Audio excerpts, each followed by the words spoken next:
Hello, you beautiful souls. So I am going to talk a little bit about art for a moment. So I talk about cigars, art, movies, everything else because I just have a wide array of interests, and I think it's fun to connect that way. So I love Van Gogh, and so when I was back in a large city, back in Dallas, I would go to the Dallas Art Museum all the time. It's like home. I don't live in Dallas at the moment. I look forward to visiting again soon. But whenever I go back there and go walk around the art museum, I feel like I'm home. And the Kimball in Fort Worth, I also feel like I'm home. The Modern Art Museum, I feel I'm home. Francis Bacon, um, the portrait they have up there, is just magnifique across the angel wings. I love it so much. And with that being said, though, so I love art. I love the Impressionists. I love the old time. I love like ancient art, stuff like that. But one, I know it's basic, but Van Gogh is just like, there's a reason everyone loves him so much. Is that you go and look at his art and it's outstanding. But when you read about Van Gogh as a person and what he dealt with, because he was very bipolar, but he had lots of issues. But his just ridiculous passion and drive for what he did was incredible. And so the thing as well with it, he didn't pick up a paintbrush until he was 27 years old.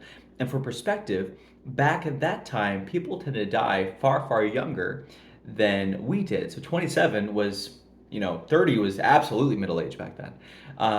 And so he was, approaching, he was well into life or considered well into life before he even picked up a paintbrush. And then he went about it with such intensity, with such just feral energy to become the best painter ever. It's incredible. We can all learn from that drive. We can all learn from that. I just love it so much. And looking at his art, when I was able to go and see the olive groves, which maybe went to your city, I remember I went there and I saw it the first time. I was there for like 3 hours walking around. The security guards are laughing at me and they're like, "Oh my gosh, you love this, don't you?" Then I went back the next day and I was there for another 3 hours. Loved every second.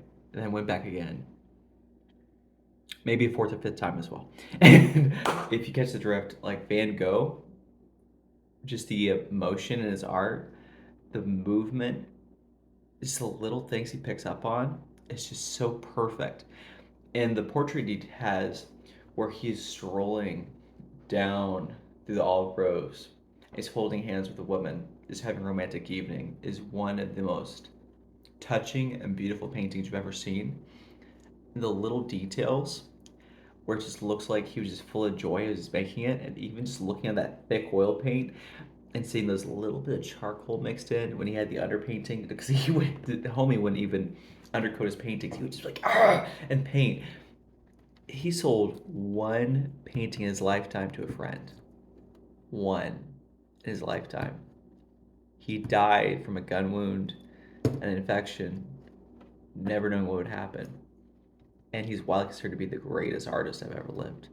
So whatever you're going through, and in my case, if you feel like you're running out of time, if you put your mind to it, there's a lot that can be done. And a lot can be done with focused effort and intensity. And man, does that inspire the everlasting snot out of me. It's incredible. Um, Go look at a Van Gogh. Tell me your favorite painting by him if you like Van Gogh. Tell me your favorite artist for that matter, because I freaking love art. It's my favorite thing in the world. It's what I die for. And that's my passion. Anyway, I love you all. Thank you for watching. Goodbye.